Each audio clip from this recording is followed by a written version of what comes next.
Hello friend, तो कैसे हो आप सभी। स्वागत करते हैं आप सभी का युवा शक्ति जी क्विज में। तो फ्रेंड, बिहार एसएससी सीजीएल के लिए आज जो है कि समान ज्ञान का 100 मोस्ट इंपॉर्टेंट क्वेश्चन लेके आए हुए हैं, जो कि सारे सिलेक्टेड टॉप लेवल का प्रश्न है जो आपके एग्जाम्स के लिए काफी इंपॉर्टेंट है। आज की इस वीडियो को आपसे कंप्लीट जरूर सॉल्व कर लीजिएगा।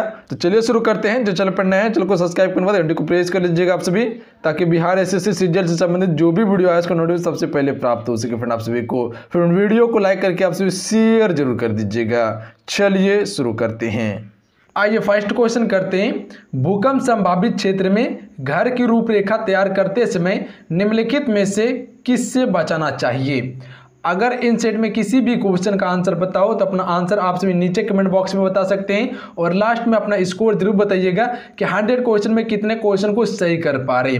अगर लुसेंट पब्लिकेशन और क्रॉन पब्लिकेशन की बुक को अगर आप सभी बेहतर तरीके से पढ़े होंगे तो निश्चित आप सभी अपना स्कोर बताइएगा। तो डी राइट आंसर हो जाएंगे ये सभी। संलग्न अलमारी का उपयोग, भारी निर्माण सामग्री का उपयोग, अग्निशामक का उपयोग, ये सभी को बचाना चाहिए। अगला प्रश्न है क्वेश्चन नंबर 2। भारत में निम्नलिखित में से किस शहर में एक से अधिक रेलवे अंचलों का मुख्यालय है। फ्रेंड, ए राइट आंसर हो जाएंगे कोलकाता और मुंबई, ये दोनों में एक से अधिक रेलवे अंचलों का मुख्यालय है। अगला प्रश्न कर लेते हैं। नोबेल पुरस्कार विजेता रविन्द्रनाथ टैगोर का जन्म दिवस किस तारीख को मनाया जाता है। चलिए क्वेश्चन नंबर 3 के लिए आप सभी राइट आंसर कीजिएगा।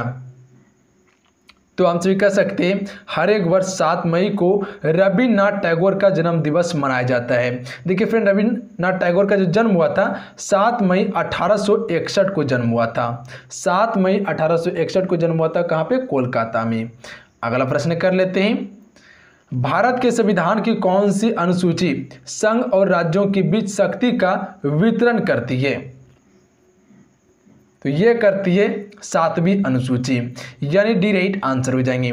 फिर 7वीं अनुसूची जो है ये संघ और राज्यों के बीच शक्ति का वितरण करती है। प्रथम अनुसूची में राज्यों का गठन है। दूसरी अनुसूची में राष्ट्रपति, उपराष्ट्रपति, लोकसभा के जितने अध्यक्ष हैं वेतन भत्ते से संबंधित हैं। छठी अनुसूची जो है ये असम, मेघालय, त्रिपुरा जैसे राज्यों की जनजाति क्षेत्र से संबंधित हैं।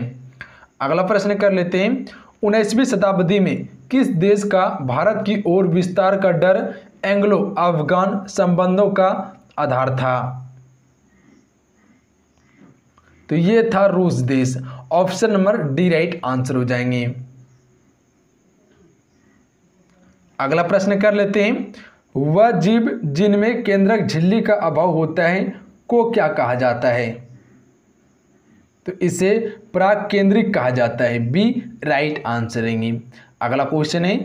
पीएम मोदी ने किस शहर में एक पायलट परियोजना के तहत 3E100 एथेनॉल वितरण स्टेशन लॉन्च किया है। करेंट अफेयर से संबंधित प्रश्न है। इस सेट में जो है कि करेंट अफेयर को भी शामिल किया गया है। तो ये किए गए पुणे शहर में। ऑप्शन में सी राइट आंसर हो जाएंगे। क्वेश्चन क्लियर है, सारा क्वेश्चन को क्लियर करते चलेंगे आप सभी। अगला क्वेश्चन देखिए। सुंदरवन को विश्व विरासत स्थल के रूप में घोषित किया गया है।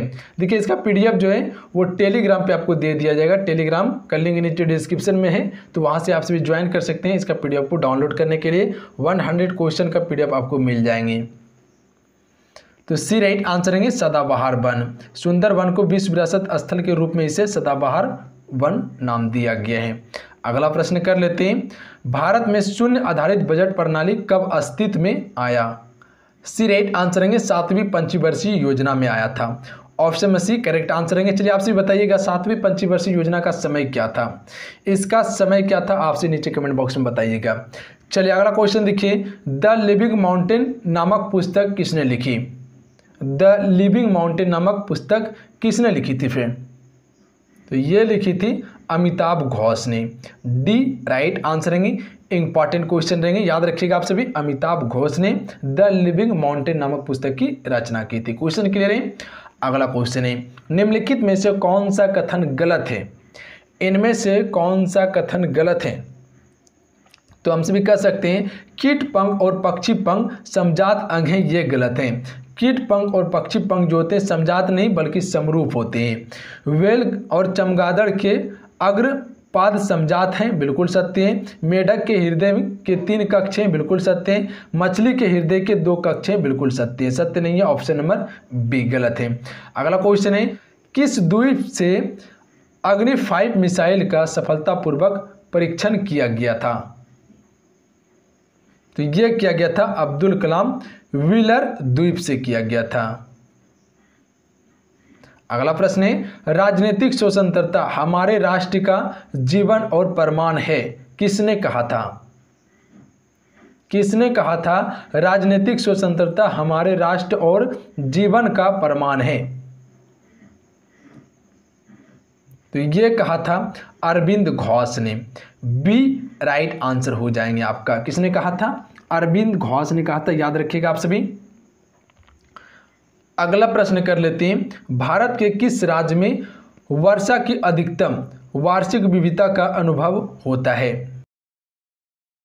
तो ये होता है राजस्थान राज्य में। सी राइट आंसर रहेंगे। क्वेश्चन क्लियर है, राजस्थान राज्य में होता है। अगला क्वेश्चन है, इंडिया ब्रांड इक्विटी फंड लो स्थापना कब की गई? इसकी स्थापना की गई थी 1996 में। 1996 ईस्वी में इंडिया ब्रांड इक्विटी फंड लो की स्थापना की गई। अगला प्रश्न है, महंगाई का क्या कारण है? चलिए आपसे बताएंगे महंगाई का क्या कारण है फ्रेंड। तो हमसे कह सकते हैं मुद्रा आपूर्ति में वृद्धि और उत्पादन में गिरावट। ऑप्शन में सी राइट आंसर हो जाएंगे। ये क्या है? महंगाई का मुख्य कारण है, मुद्रा आपूर्ति में वृद्धि और उत्पादन में गिरावट। सी राइट आंसर रहेंगे। अगला क्वेश्चन है, निम्नलिखित में से किसे विश्व बैंक शिक्षा सलाहकार के रूप में नियुक्त किया गया है? तो यह किया गया है रंजीत सिंह देसाले को। रंजीत सिंह देसाले को विश्व बैंक शिक्षा सलाहकार के रूप में नियुक्त किया गया है। अगला प्रश्न कर लेते हैं, निम्नलिखित में से कौन सा अभ्यारण्य जंगली हाथियों के लिए प्रसिद्ध है? जंगली हाथी के लिए कौन सा अभ्यारण्य प्रसिद्ध है फ्रेंड? तो हमसे कह सकते हैं पेरियार अभ्यारण्य। पेरियार अभ्यारण्य जो है ये जंगली हाथी के लिए प्रसिद्ध है। डी राइट आंसर रहेंगे। अगला प्रश्न है, कौन से प्रसिद्ध भारतीय गुरुदेव के नाम से भी जाने जाते थे? तो हमसे कह सकते हैं रविन्द्रनाथ टैगोर। रविन्द्रनाथ टैगोर को गुरुदेव भी कहा जाता है, भारतीय गुरुदेव कहा जाता है। अगला प्रश्न कर लेते हैं, ग्रेट मैन मेड रिवर किस देश में स्थित है फ्रेंड? तो ये है लीबिया देश में। ए राइट आंसर रहेंगे। अगला क्वेश्चन है, स्वामी खेदिरा ने संन्यास की घोषणा की, वह निम्नलिखित में से किस खेल से संबंधित है? ये संबंधित है फुटबॉल खेल से। अगला प्रश्न है, बीज बोते समय आमतौर पर इस्तेमाल किए जाने वाले उर्वरक में होता है? तो ये क्या होता है? फास्फोरस होता है। आमतौर पे जो उपयोग किया जाता है बीज बोते समय खाद का, उसमें फास्फोरस होता है।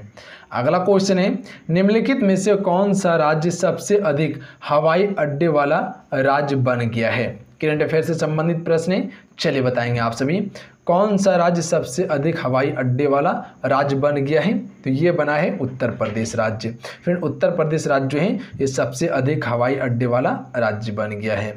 अगला क्वेश्चन कर लेते हैं, निम्नलिखित में से किस धातु की मिश्र धातु का उपयोग हवाई जहाज और ऑटोमोबाइल इंजन बनाने के लिए किया जाता है? तो ये किया जाता है एल्युमिनियम धातु का उपयोग, एल्युमिनियम मिश्र धातु का उपयोग किया जाता है।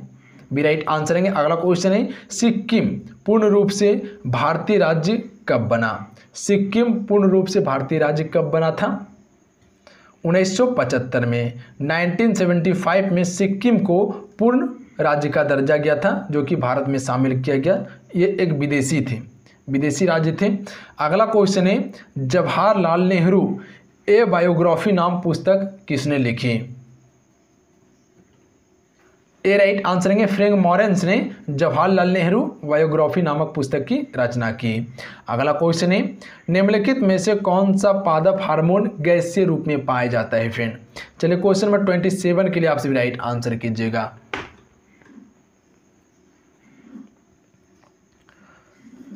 एथिलीन। एथिलीन जो है ये एक हार्मोन, पादप हार्मोन है जो कि गैसीय रूप में पाया जाता है। अगला क्वेश्चन है महाभाष्य किसके द्वारा लिखी गई। चलिए आपसे आंसर बताएंगे महाभाष्य जो है ये किसके द्वारा लिखी गई है फ्रेंड। तो हमसे कह सकते हैं पतंजलि के द्वारा। पतंजलि ने महाभाष्य की रचना की थी। क्वेश्चन क्लियर है, याद रखिएगा आप सभी। अगला क्वेश्चन है अंडमान निकोबार का राजकीय पक्षी कौन सा है। तो इसका राजकीय पक्षी जो है अंडमान वुड पिजन है। अंडमान वुड पिजन जो है ये अंडमान निकोबार का राजकीय पक्षी है। अंडमान निकोबार की राजधानी कहाँ है, पोर्ट ब्लेयर। अगला क्वेश्चन है विश्व के इतिहास में पहली बार परमाणु आपदा कब हुई थी। तो फ्रेंड पहली बार जो परमाणु आपदा हुआ था वो हुआ था जापान में, जो कि 6 अगस्त 1945 को पहली बार परमाणु बम गिराया गया था। कहाँ पे, हिरोशिमा पर गिराया गया था। उसके बाद 9 अगस्त 1945 को नागासाकी पर गिराया गया था। अगला प्रश्न है खासी निम्नलिखित राज्यों में से किसकी आधिकारिक भाषा है। तो ये है मेघालय का आधिकारिक भाषा, डी राइट आंसर है। अगला क्वेश्चन है किसने 1921 में पहली बार पूर्ण स्वतंत्रता की मांग को उठाया। 1921 में किसने पहली बार पूर्ण स्वतंत्रता की मांग को उठाया था। 32 के लिए राइट आंसर क्या होगा फ्रेंड, डी राइट आंसर हो जाएंगे मौलाना हजरत मोहनी ने 1921 में पहली बार पूर्ण स्वतंत्रता की मांग को उठाया था। अगला क्वेश्चन है निम्नलिखित देशों में से कौन सा देश म्यांमार के साथ स्थल सीमा साझा नहीं करता है। सी राइट आंसर हो जाएंगे कंबोडिया। कंबोडिया जो है ये म्यांमार के साथ सीमा साझा नहीं करता है, जबकि बांग्लादेश, भारत और लाओस ये सभी म्यांमार के साथ सीमा साझा करता है। निम्नलिखित में से किस राज्य केंद्र शासित प्रदेश ने डिजिटल शिक्षा को प्रोत्साहित करने के लिए छात्रों के लिए योन टैब योजना की शुरुआत की। तो ये की है लद्दाख ने, बी राइट आंसर हो जाएंगे। लद्दाख क्या है, एक केंद्र शासित प्रदेश है। अगला क्वेश्चन है अगस्त 1923 के बनारस हिंदू महासभा के अधिवेशन की अध्यक्षता की थी। डी राइट आंसर हो जाएंगे पंडित मदन मोहन मालवीय ने बनारस हिंदू महासभा के अधिवेशन की अध्यक्षता की थी 1923 में। डी राइट आंसर है। अगला क्वेश्चन है 9वीं पंचवर्षीय योजना की अवधि थी फ्रेंड, बताओगे आप सभी। क्वेश्चन नंबर 36 के लिए। तो इसकी समय अवधि जो थी 1 अप्रैल 1997 से 31 मार्च 2000 तक। अगला क्वेश्चन है कलमकारी पेंटिंग से क्या तात्पर्य है। ए राइट आंसर हो जाएंगे दक्षिण भारत में हाथ से पेंट किया गया एक सूती वस्त्र है। अगला क्वेश्चन है निम्न में से कौन सा मानव विकास सूचकांक में शामिल नहीं है। मानव विकास सूचकांक में जो शामिल नहीं है सामाजिक असमानता शामिल नहीं है, जबकि शामिल क्या है, जीवन प्रत्याशा, वास्तविक प्रति व्यक्ति आय, प्रौढ़ साक्षरता। अगला क्वेश्चन है अल-अक्सा मस्जिद हाल ही में चर्चा में रही, यह निम्नलिखित में से किस स्थान पर स्थित है। सी राइट आंसर हो जाएंगे यरूशलेम में है। कहाँ पे, यरूशलेम में है, याद रखिएगा आप सभी। अगला क्वेश्चन है सन 1959 के कृत्रिम रूप से DNA संश्लेषण करने हेतु पुरस्कार किसको मिला था फ्रेंड। चलिए क्वेश्चन में 40 के लिए आप सभी राइट आंसर बताइएगा। इस क्वेश्चन के राइट आंसर क्या हो जाएंगे, तो ये किसे मिला था, कॉर्नवर्ग को मिला था। ए राइट आंसर रहेंगे। देखिए अगला क्वेश्चन किस राज्य केंद्र शासित प्रदेश ने ज्ञान कार्यकर्ताओं का समर्थन करके राज्य में नौकरी की संभावनाओं को बढ़ावा देने के लिए नॉलेज इकोनॉमी मिशन शुरू की। तो ये किसने की है, केरल राज्य ने की है। ए राइट आंसर रहेंगे। अगला क्वेश्चन है पहला टीका किसके प्रतिरक्षा के लिए विकसित किया गया था। तो ये जो किया गया था विकसित चेचक स्मॉल पॉक्स के लिए किया गया था, क्योंकि चेचक जो बीमारी थी बहुत ही खतरनाक बीमारी थी। तो सबसे पहला टीकाकरण दिया गया था चेचक के रोग में। अगला क्वेश्चन है भारत का आर्थिक सर्वेक्षण प्रति वर्ष किसके द्वारा प्रकाशित किया जाता है। तो ये किया जाता है वित्त मंत्रालय के द्वारा। फिर वित्त मंत्रालय के द्वारा हर एक वर्ष आर्थिक सर्वेक्षण प्रति वर्ष प्रकाशित किया जाता है। अगला क्वेश्चन है कराधान का उपकरण है राजकोषीय नीति का है कराधान उपकरण। अगला क्वेश्चन है सार्वजनिक क्षेत्र से तात्पर्य है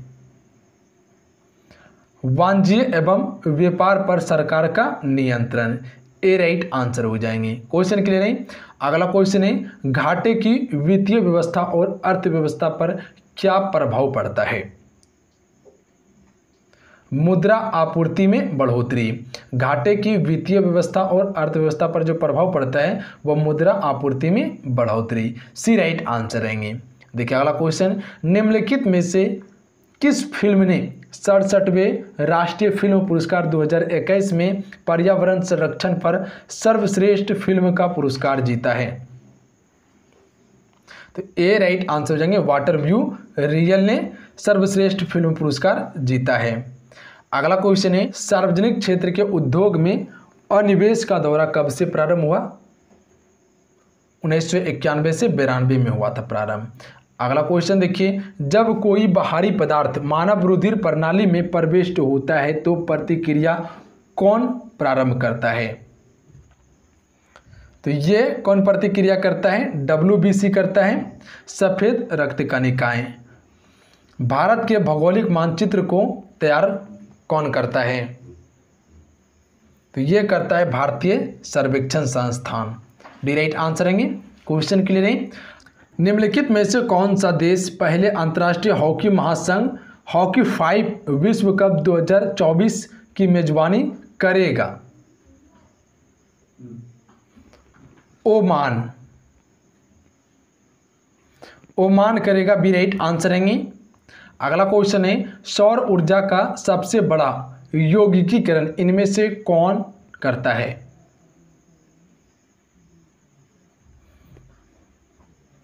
हरे पौधा जो फ्रेंड सौर ऊर्जा का सबसे बड़ा यौगिकीकरण करता है।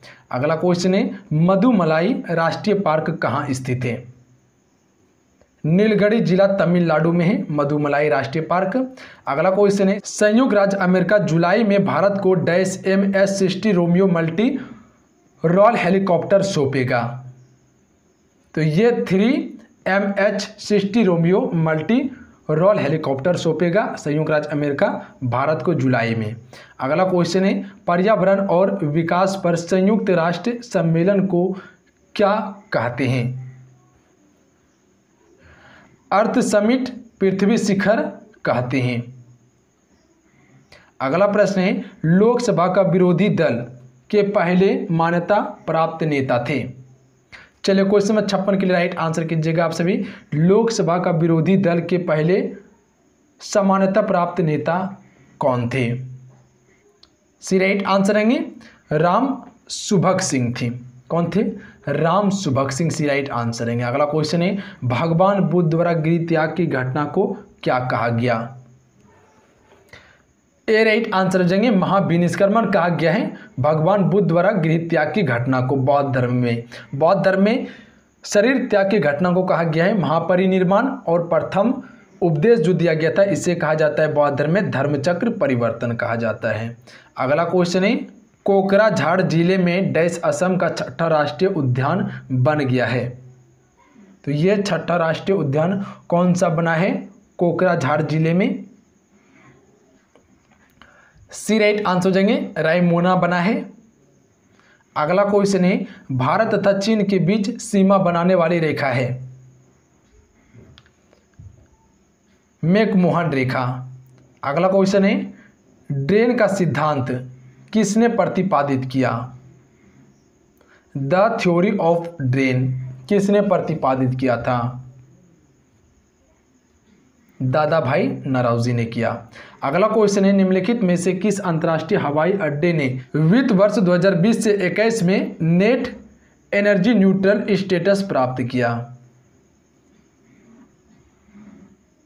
तो ये क्या है केम्पेगौड़ा अंतर्राष्ट्रीय हवाई अड्डा ने। ऑप्शन में ए राइट आंसर है याद रखिएगा। अगला क्वेश्चन है 8वीं पंचवर्षीय योजना का नवीन प्रारूप किसके निर्देशन में तैयार किया गया था। चलिए क्वेश्चन नंबर 62 के लिए आप सभी राइट आंसर कीजिएगा। 8वीं पंचवर्षीय योजना का नवीन प्रारूप किसके निर्देशन में तैयार किया गया। प्रणब मुखर्जी के निर्देशन में तैयार किया गया था। याद रखिएगा बी राइट आंसर रहेंगे। अगला क्वेश्चन कर लेते हैं, भारत कितने वर्षों के बाद 7वीं बार सुरक्षा परिषद का अस्थायी सदस्य चुना गया है? बी राइट आंसर हो जाएंगे 19 वर्ष के बाद। अगला क्वेश्चन है, किस पंचवर्षीय योजना अवधि के दौरान सरकार ने वह कृषि नीति बनाई जिसने हरित क्रांति को जन्म दिया था? तो यह पंचवर्षीय योजना का नाम है तृतीय पंचवर्षीय योजना। तृतीय पंचवर्षीय योजना में हरित क्रांति की शुरुआत हुई थी। अगला क्वेश्चन है, हरित क्रांति के दौरान भारत में चावल का उत्पादन है। हरित क्रांति का सबसे अधिक प्रभाव जो पड़ा था वह गेहूं पे पड़ा था, तो चावल पूछ रहा है तो सी राइट आंसर हो जाएंगे अपरिवर्तित रहा था। सबसे अधिक हरित क्रांति का जो प्रभाव पड़ा था अनाज पे पड़ा था, जैसे गेहूं, चावल, मक्का, ये सभी पे पड़ा था। अगला क्वेश्चन है, भारत में हरित क्रांति के जनक कौन थे? तो इसके जनक थे MS स्वामीनाथन।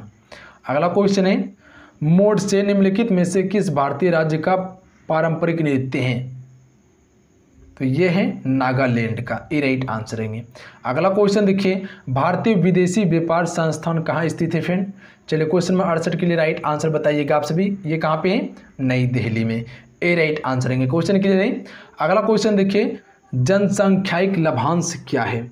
चलिए इस क्वेश्चन का राइट आंसर बताइएगा। जनसंख्यायिक लाभांश जो है ये क्या है? जनसंख्या के 16 से 64 वर्ष आयु वर्ग में वृद्धि, सी राइट आंसर रहेंगे। अगला क्वेश्चन है, भारत में गरीबी हटाओ का नारा किस पंचवर्षीय योजना के अंतर्गत दिया गया था? चलिए क्वेश्चन में 70 के लिए राइट आंसर कीजिएगा। किस पंचवर्षीय योजना के तहत दिया गया था गरीबी हटाओ का नारा? तो हमसे कह सकते हैं 5वीं पंचवर्षीय योजना में दिया गया था, जो कि ये महत्व 4 वर्ष का ही पंचवर्षीय योजना था। हर पंचवर्षीय योजना 5 वर्ष का होता है, पर 5वीं पंचवर्षीय योजना 4 वर्ष का ही था, याद रखिएगा। अगला क्वेश्चन है, राज्य में मैग्नीज अयस्क का सबसे अधिक उत्पादन और सबसे बड़ा भंडार है? उड़ीसा में है। अगला क्वेश्चन देखिए, निम्नलिखित राज्यों में से भारत में उच्चतम वृद्धि दर किस योजना में रही? तो ये रही है 11वीं पंचवर्षीय योजना में। अगला क्वेश्चन है, जिन देशों में पॉलिश किए गए चावल उनके भोजन में मुख्य अनाज हैं, लोग डैश से पीड़ित हैं? पॉलिश किए हुए चावल जो उपयोग कर रहे हैं वो किस से पीड़ित हैं? तो हम कह सकते हैं बेरी रोग से पीड़ित हैं, जो कि विटामिन B1 की कमी से बेरी रोग होता है। अगला क्वेश्चन है, किसी राज्य के मंत्री व्यक्तिगत रूप से किसके प्रति उत्तरदायित्व होते हैं? राज्यपाल के प्रति उत्तरदायित्व होते हैं किसी भी राज्य के मंत्री। अगला क्वेश्चन है, निम्न कथनों में से कौन सा कथन गलत है? चलिए बताइएगा आप सभी, निम्न कथनों में से कौन सा कथन जो है गलत है? तो हमसे कह सकते हैं राज्य लोक सेवा आयोग के अध्यक्ष या सदस्यों के वेतन भत्ता राज्य संचित निधि से दिया जाता है, जबकि पेंशन भारत से संचित निधि से दिया जाता है। ये गलत है, याद रखिएगा आप सभी। सत्य क्या है? राज्य लोक सेवा आयोग के सदस्य एवं अध्यक्ष की नियुक्ति राज्यपाल के द्वारा की जाती है, बिल्कुल सत्य है। राज्य लोक सेवा आयोग के अध्यक्ष या सदस्य कार्यकाल के बाद पुनः नियुक्ति नहीं किया जा सकता है, बिल्कुल सत्य है। राज्य लोक सेवा आयोग के सदस्य एवं अध्यक्ष को उसके पद से हटाने की शक्ति राज्यपाल के पास है, ये भी बिल्कुल सत्य है। सत्य नहीं है ऑप्शन नंबर सी। अगला क्वेश्चन है, वित्त आयोग के संबंध में निम्न कथनों पर विचार कीजिए। वित्त आयोग के संबंध में निम्न कथनों पर विचार कीजिए। 3 कथन दिए हुए, चलिए बताइएगा इस क्वेश्चन का राइट आंसर क्या होंगे। कथन देखिए क्या दिए हुए, वित्त आयोग में एक अध्यक्ष पद एवं 2 सदस्य होते हैं। कथन 2 है, इनका कार्यकाल राष्ट्रपति के आदेश के तहत तय होता है। तीसरा कथन है, इनकी पुनः नियुक्ति नहीं की जा सकती है। उपयुक्त में से कौन सा कथन गलत है? चलिए बताएंगे उपयुक्त में से कौन सा कथन जो है गलत है। तो बी राइट आंसर हो जाएंगे। केवल 2 और 3 जो कथन है वो गलत है। वित्त आयोग में एक अध्यक्ष पद एवं 2 सदस्य होते हैं, ये गलत है। इनकी पुनः नियुक्ति नहीं हो सकती है, ये भी गलत है। सत्य क्या है? इनका कार्यकाल राष्ट्रपति के आदेश के तहत तय होता है, ये सत्य है। अगला प्रश्न देखिए, अगला प्रश्न ये बन रहे किस संविधान संशोधन द्वारा यह निर्धारित किया गया कि अनुच्छेद 20 और 21 के द्वारा परिदत्त मूल अधिकारों को राष्ट्रीय आपातकाल में निलंबित नहीं किया जा सकता है। तो ये किया गया था 44वें संविधान संशोधन में। सी राइट आंसर रहेंगे। अगला क्वेश्चन है निम्न में से सुमेलित नहीं है। सूची 1 सूची 2 दिए हुए, चलिए बताएंगे कौन सा सुमेलित नहीं है। सुमेलित नहीं है ऑप्शन में डी, राइबोफ्लेविन बेरी रोग से संबंधित है, ये गलत है। अगला क्वेश्चन है ट्रिपल वैक्सीन डीपीटी में कौन सा एक नहीं होता है।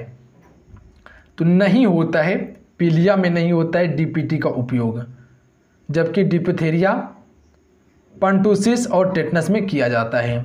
अगला क्वेश्चन है अल्फा कण, इनका द्रव्यमान हीलियम के अणु के बराबर होता है, इसके आवेश बराबर होते हैं,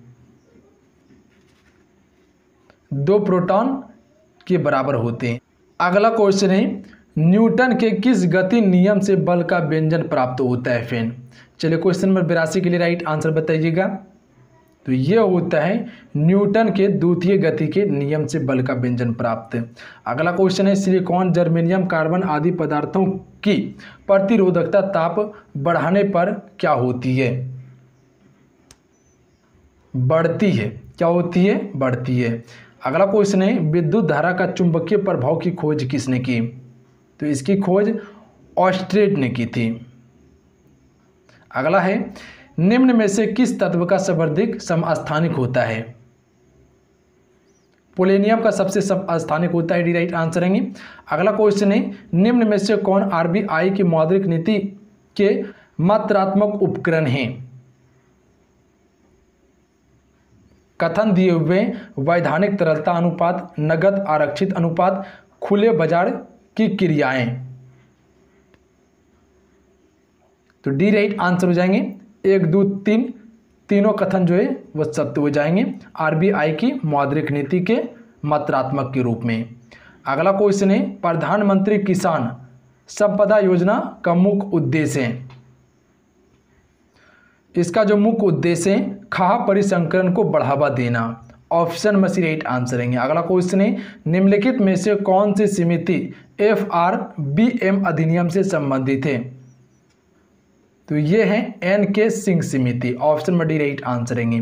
अगला क्वेश्चन है निम्नलिखित में से कौन सा स्थान न्यूनतम समर्थन मूल्य MSP के बारे में भारत सरकार को सिफारिश करता है। तो ये करता है कृषि लागत एवं मूल्य आयोग करता है। सी राइट आंसर है। अगला क्वेश्चन है नीली क्रांति का संबंध किससे है फ्रेंड बताओगे आप सभी। महासागर संरक्षण से संबंधित है नीली क्रांति। अगला क्वेश्चन है वर्धा योजना गांधी जी के द्वारा शिक्षा सुधार के लिए प्रयास था, इससे संबंधित निम्न में से कौन सा कथन शामिल नहीं है। चलिए बताओगे इस क्वेश्चन का राइट आंसर क्या हो जाएगा। तो डी राइट आंसर हो जाएंगे कक्षा 4 से ही अंग्रेजी शिक्षा देना चाहिए, ये शामिल नहीं था। जबकि शामिल क्या था गतिविधियों के माध्यम से शिक्षा देना, शिक्षा का माध्यम मातृभाषा को बनाना, 7 से 14 वर्ष तक निःशुल्क शिक्षा अनिवार्य, ये सभी शामिल था। अगला क्वेश्चन है स्वदेशी और बहिष्कार आंदोलन का अनुमोदन किस कांग्रेस अधिवेशन में हुआ। ऑप्शन नीचे मिल जाएंगे आपको। चलिए बताइएगा इस क्वेश्चन का राइट आंसर क्या हो जाएगा। सी राइट आंसर हो जाएंगे 1905 बनारस अधिवेशन में। अगला क्वेश्चन है कांग्रेस की कार्य समिति में भारत विभाजन का प्रस्ताव कब पारित किया गया। तो यह पारित किया गया था 14 जून 1947 को, याद रखिएगा कब किया गया 14 जून 1947 को। अगला क्वेश्चन है संविधान सभा की प्रथम बैठक का आयोजन किस गवर्नर जनरल के द्वारा किया गया था फ्रेंड। लॉर्ड वेवेल के द्वारा किया गया था पहली बार। अगला क्वेश्चन है मंगल पांडे ने प्रथम भारतीय स्वतंत्रता संग्राम की शुरुआत की, इसके उपरांत ब्रिटिश सरकार द्वारा उन्हें कब फांसी दी गई थी। 8 अप्रैल 1857 को फांसी दी गई थी मंगल पांडे को।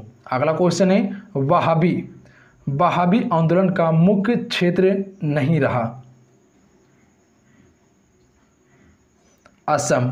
असम जो है वहाबी आंदोलन का मुख्य क्षेत्र नहीं था, जबकि बंगाल संयुक्त प्रांत था। अगला क्वेश्चन है, पुस्तक इकोनॉमी सिचुएशन इन इंडिया के लेखक कौन थे?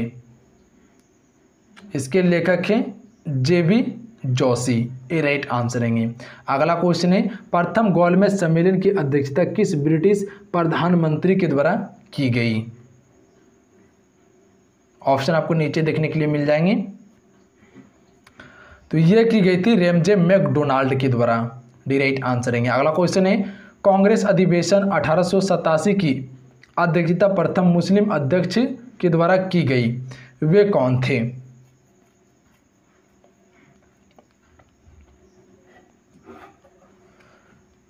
हैदर बदरुद्दीन तैयबजी थे, याद रखिएगा, हैदर बदरुद्दीन तैयबजी थे।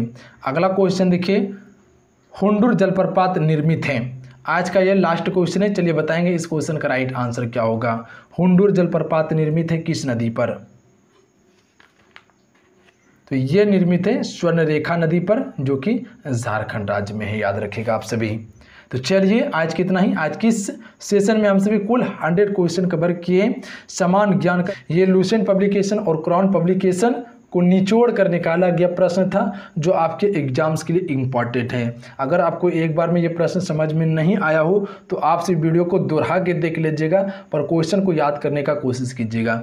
इसका PDF टेलीग्राम पे दे देंगे, तो वहाँ से डाउनलोड कर लीजिएगा, आंसर के साथ में आपको मिल जाएंगे इसका PDF। तो चलिए आज के इतना ही। आज के वीडियो कैसा लगा आप सभी को नीचे कमेंट बॉक्स में जरूर बताइएगा, और कल आपको कौन सा टॉपिक पढ़ना है लुसेंट और क्रॉन पब्लिकेशन का, वो आप सभी जरूर बता दीजिएगा नीचे कमेंट बॉक्स में। तभी आप सभी के लिए प्रॉपर एक सब्जेक्ट का वीडियो ला पाएंगे, लेक्चर ला पाएंगे, तो जरूर आप सभी बताइएगा।